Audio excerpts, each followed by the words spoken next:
हमें कैफ इतनी जल्दी क्यों पास करना चाहिए? क्यों पास करना चाहिए कैफ इतनी जल्दी? क्या होगा पास करने से? क्या कर लेंगे पास करके कैफ? एफटीएस जल्दी वाला मिल जाएगा, शादी जल्दी हो जाएगी, रिश्ते वाला आके पूछेंगे यार एफटीएस कौन सा तुम्हारा, ये नहीं। क्या होगा? हमें कैफ जल्दी क्यों पास करना चाहिए? कैफ ही है ना, पास कर लेंगे। सीए तो वैसे भी 10 15 20 30 सालों में होता जाके, एक सुन के आए थे। तो कैफ जल्दी क्यों पास करें? अच्छी फर्म मिल जाए। क्या ख्याल है आपका? कोई ख्याल नहीं आपका? देखें, कंपटीशन बढ़ गया। एक टाइम था जब सीए के अंदर बहुत कम बच्चे थे, तो इतना फर्क पड़ता नहीं था कौन कब पास कर रहा है। अब डिमांड भी ज़्यादा है, सप्लाई भी ज़्यादा होती चली जा रही है। अनफॉर्चुनेटली रियलिटी है। तो उस चीज़ को टेकअप करने के लिए, ख़त्म करने के लिए आपको as early as possible qualify करना है। आइडियली अगर आप 4 साल करके जाएं, ग्रुप ए के 4, ग्रुप बी के 4, तो आप 1 साल यानी कि 2 अटेम्प्ट्स के अंदर इन पेपर्स को पास कर सकते हैं बड़ी आसानी से। और मैक्सिमम अगर आप इसको प्रोलॉन्ग करने के मूड में हैं तो 1.5 साल, 2 साल। अगर आपका प्लान है कि सर वो जो आप अभी बात कर रहे थे ना 5 साल और 1 साल, तो वो एक अच्छी खबर आपके लिए फिर नहीं है। ये सुनने में लगता है लुक्रेटिव है कि 5 साल में क्या है, फिर 1 साल में 2 पेपर एक्स्ट्रा। आपको ये करना है कि as early as possible papers को पास करें। उससे जो फायदे होंगे ना वो ये कि एक तो आपको फर्म अच्छी मिल जाएगी। अगर आपने फर्म में आर्टिकल्स करने हैं अपॉर्चुनिटी मिल जाएगी। अगर आपने इंडस्ट्रियल आर्टिकल्स करने हैं अपॉर्चुनिटी वहाँ भी मिल जाएगी, क्योंकि हर कोई प्रेफर करता है यंग ब्लड को। आहिस्ता आहिस्ता लोगों ने मूव ऑन करना होता है। जो आज आर्टिकल्स कर रहे हैं, जो आपके सीनियर्स थे, वो फ्री होने वाले होंगे, उनकी जगह पे आप पहुंच जाएंगे। तो अच्छी बात यह है कि आप इसको एज अर्ली एज पॉसिबल ख़त्म करें ताकि डिफरेंट तरह के चेंजेस से बच सकें। भाई 25 की स्कीम आ गई, शायद 27 में न्यू स्कीम एक और आ जाए। ये हर 2 से 3 साल के बाद ना आई कैप स्कीम्स को रिवाइज करता रहता है। 21 की स्कीम, फिर 25 की स्कीम, हो सकता है 27 की स्कीम भी आ जाए, 29 की भी आ जाए। तो कितनी स्कीमों से परेशान होते रहेंगे? बस पास करो, निकले। फिर टैक्स और जो लॉज है ना वो फ्रीक्वेंटली चेंज होते रहते हैं। कंपनी लॉ हो गया, टैक्सेशन लॉज हो गया, ये हर साल के बाद बदलते रहते हैं। तो इनको पहले पास कर लें ताकि आपको डिफरेंट चेंजेस का सामना ना करना पड़े।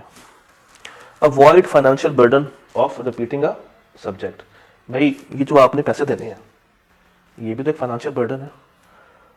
और मजे की बात है कि कॉलेज हो वो तो ये चाहेगा कि रेवेन्यू ज्यादा से ज्यादा है, मगर हम चाहेंगे कि आप अपने पेपर को एज अर्ली एज पॉसिबल पास करें ताकि एक दफा जब आपने फी पे कर दी है बार बार क्यों, उसी में करें effort. Financial support and stipend. ये स्टाइपेंड क्या होता है?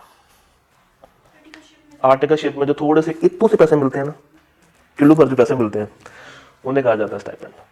बेसिकली यहाँ पे भी एक रॉन्ग कॉनोटेशन है, लोग इसको सैलरी समझ लेते हैं। ये सैलरी नहीं है, ये एक वजीफा है जो कि आपको दिया जाता है। हाँ, सॉर्ट ऑफ स्कॉलरशिप है जो कि आपको दिया जाता है कि आप फर्म या इंडस्ट्री आने जाने का खर्चा बर्दाश्त कर सके। इसका मतलब ये नहीं होता कि आप जो है वो ये आपकी सैलरी है, लोग इसको उससे मिक्स कर देते हैं। दिस इज जस्ट कि आपके ऊपर फाइनेंशियल बर्डन इतना ज्यादा ना आए, एक्सपेंसेस को आप मेजर कर सकें।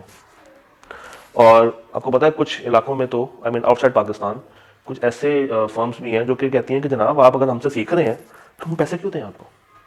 आप सीखने के लिए आए ना तो सीख लें। भाई कोई फ्री में सिखाएगा आपको? नहीं। हर बंदा सिखाने के क्या लेगा आपसे? पैसे। तो ये सिखा भी रहे हैं और पैसे भी दे रहे हैं। बेवकूफ़ लोग है ना, सिखाते भी हैं अच्छा, पैसे भी देते हैं। फिर इन्हीं से सीखे हुए लोग आगे जाकर डिफरेंट पोजीशंस पे होते हैं और तरक्की कर रहे होते हैं। तो वो जो एक टाइम पीरियड था ना कि जब आप इमेच्योर थे, पीआरसी में थे, अब आहिस्ता आहिस्ता अपने आप को मेच्योरिटी की तरफ लेकर आना है। Entering the professional phase of your life. PRC आसान था, हो गया, लेट्स सपोज हो गया, 4 तारीख आ गई, रिजल्ट आ गया, हो गया।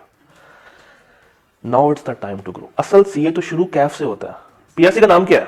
Pre requisite. कैफ में जाने के लिए जो आपको एटलीस्ट कुछ करके दिखाना है वो पीआरसी है। हाँ, वो करके दिखाना है। तो असल तो आपकी प्रोफेशनल लाइफ अब शुरू हुई है। And motivation of being passed. पता है जब एक दफा बच्चा इस राह पे चलता है ना कि वो पेपर पास कर रहा है तो अल्लाह की तरफ से एक उसको ऐसी विल मिलती है कि फिर सीफैब के पेपर्स भी वो फटाफट पास कर जाता है। और न्यू स्कीम सीफैब के ऊपर भी काफ़ी अच्छी इंप्लीकेशंस लेकर आ रही है। आर्टिकल्स के ऊपर भी उन्होंने काफ़ी ज़्यादा वर्किंग की है। 3 तरह के डिफरेंट रूट्स हैं। अभी वो टाइम नहीं है बताने का या स्टेज नहीं बताने की, वरना मैं उसके ऊपर भी बात करता। आप रेलिवेंट ऑडियंस उस तरह से नहीं है, मगर हिंट दे देता हूँ। 3 डिफरेंट साइकिल्स हैं। ICAP कहता है कि हम तुम्हें टाइम देंगे, तुम कम से कम गालिबन 2 साल है, 2 साल जितने मर्जी पेपर पास कर लो, उसके बाद आर्टिकल्स ज्वाइन कर लो, या पहले आर्टिकल्स कर लो उसके बाद पेपर पास कर लेना, ड्यूरिंग आर्टिकल्स पेपर हम तुम्हें अलाउ नहीं करेंगे, या जो भी चल रहा है मिक्स। तो ये 3 तरह के डिफरेंट फेजेस हैं, गॉड नोस बेस्ट कि इसमें से अप्लाई तीनों होंगे, 2 होंगे, 1 होगा, जो भी होगा, मगर द पॉइंट इज कि आपको एक ट्रैक मिल जाता है कि आपने उसको हासिल करना है। पता है ये दौड़ है, जो ज़्यादा स्पीड से निकल गया वो उसको जल्दी अचीव कर लेगा, और जो थोड़ा सा पीछे रह गया वो फिर मार खाता रहता है। वो खरगोश और कछुए की कहानी याद है?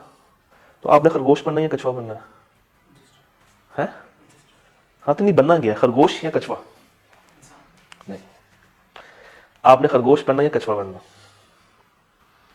बताएं, जीता कौन था? कछुआ जीत गया था। मगर मैं चाहूंगा कि आप खरगोश बने, मगर उस पॉइंट पर जाके सोना नहीं है, भागे, इसको निकालें।